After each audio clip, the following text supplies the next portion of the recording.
Olá, eu sou Alaide Carvalho, sou psicóloga educacional da Prefeitura de Mato Rico e Roncador. Hoje estou aqui para conversar com os educadores, com os pais, com a sociedade em geral, sobre um tema muito importante. No dia 18 de maio, nós comemoramos o Dia Nacional de Combate ao Abuso Sexual e Exploração de Crianças e Adolescentes. E por que será que essa data ainda precisa ser lembrada? Precisa ser lembrada porque isso continua acontecendo com as nossas crianças.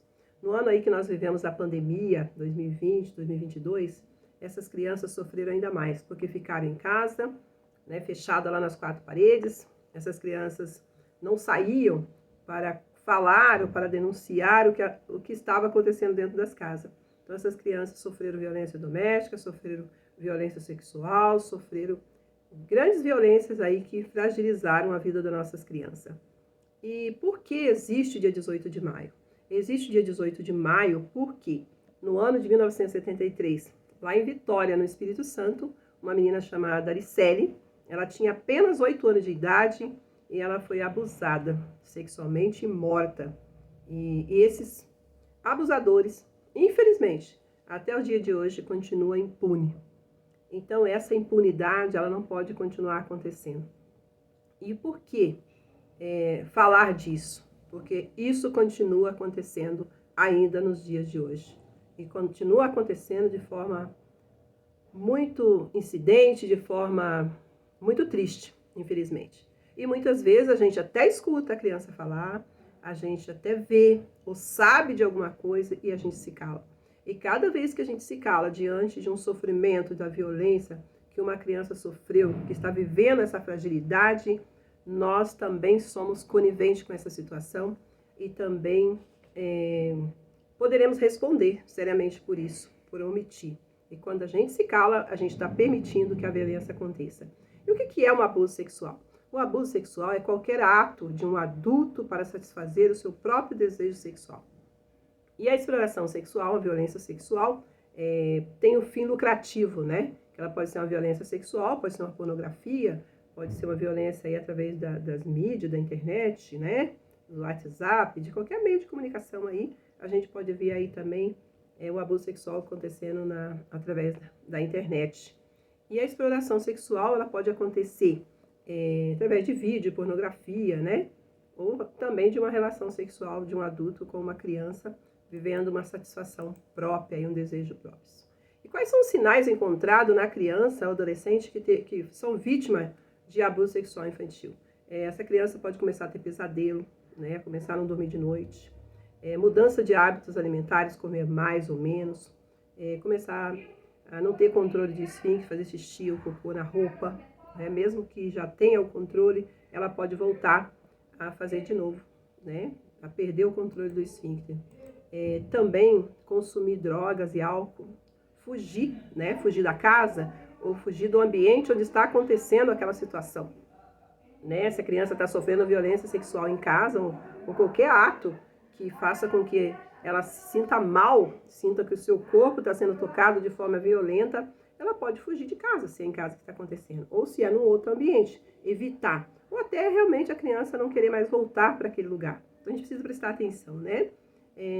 Crianças muitas vezes deprimidas, com ansiedade, com hiperatividade, baixo rendimento escolar, a criança que ia bem na escola, ela começa a não ir bem mais, começa a ficar isolada, começa a não querer comer mais.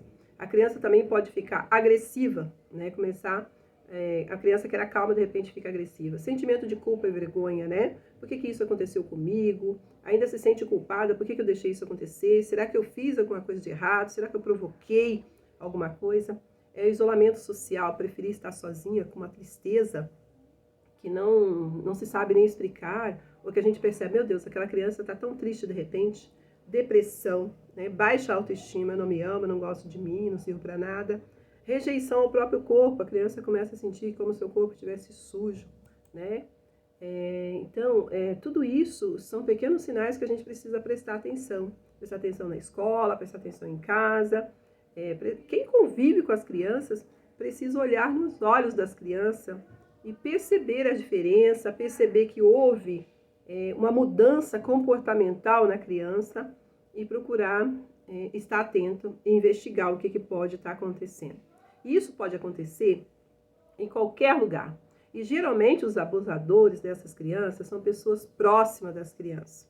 Tinha até uma palestrante que dizia que os abusadores começam com P, próximos. Pode ser pai, pode ser padrasto, pode ser padre, pode ser pastor, pode ser professor, pode ser psicólogo, pode ser qualquer um que seja próximo da criança, um primo, né? Alguém próximo da criança que tenha uma certa intimidade com essa criança pode aproveitar disso, infelizmente, e abusar dessas crianças. Então, o abuso, ele pode ser psicológico, né? Usar palavras de assédio, né? E deixar a criança intimidada, com vergonha, um beijo. Eu sempre digo para as crianças que tem o toque bom e o toque que é mal, que não é bom.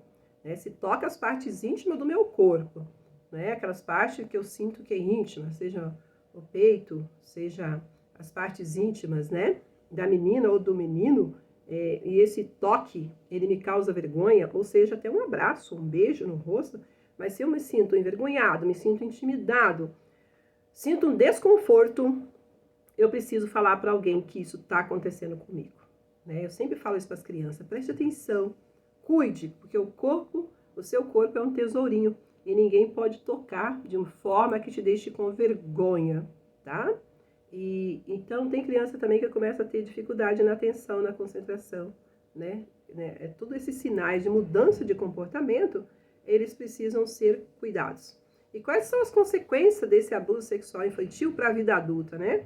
Essas lembranças que causam angústia, dificuldade de concentração, dificuldade para dormir, pesadelo, lapso de memória, sabe? Sentimento de desesperança, de desamparo, até ideias suicidas, né? Retraimento, isolamento social, dificuldade de confiar em alguém, né? Porque como eu vou confiar nos outros, nas pessoas que muitas vezes eu não conheço, se aquela pessoa que convive comigo me ama, abusou de mim, me fez mal.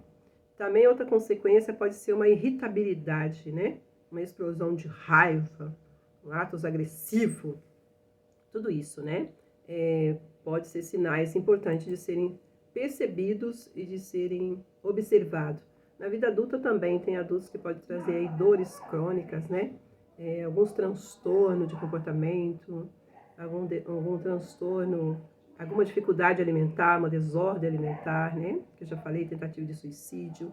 Então, a violência sexual, ela traz, com palavras bem simples, um estrago na vida da criança e do adolescente. Traz realmente, é a palavra certa, um estrago, né? É como se a gente colocasse a vida da criança num sofrimento que é difícil recuperar tudo isso. Lógico que a gente sabe que essa criança, com acompanhamento médico, acompanhamento em psicoterapia, né, com toda a rede de proteção para essa criança, ela pode sim vir a ter, né, uma vida saudável, com equilíbrio emocional, mas é uma marca na vida da criança.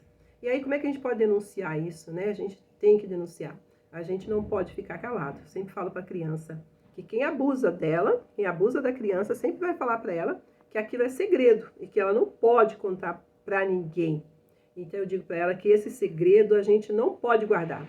Esse segredo a gente tem sim que contar para alguém. Então eu sempre falo para a criança, conta para o professor, ou conta para o papai e a mamãe, conta lá na saúde, conta para as pessoas que você confia. E toda criança vai escolher alguém para ser um suporte, para ser alguém na qual ela confia. E a partir do momento que essa criança confia em você, adulto, para revelar esse maldito segredo, né, que traz sofrimento para ela, você precisa ter responsabilidade nesse acolhimento dessa escuta. Você precisa de escutar com atenção, porque a criança está fazendo ali uma escuta espontânea para você, e você precisa procurar os órgãos competentes aí, né? O Conselho Tutelar, para poder fazer essa denúncia, no Conselho Tutelar, e aí o Conselho Tutelar vai encaminhar para os órgãos competentes. Penso que mais para frente, né, a gente vai estar até aí ouvindo conselheiros tutelares também falando sobre isso, né?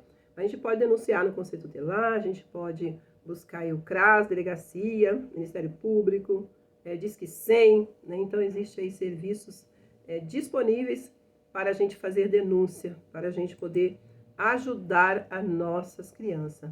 Então, nós não podemos ficar calados. Nós precisamos de proteger as nossas crianças dessa violência, procurando denunciar e procurando escutar e procurando ajudar. Então, 18 de maio, vamos lá, pessoal.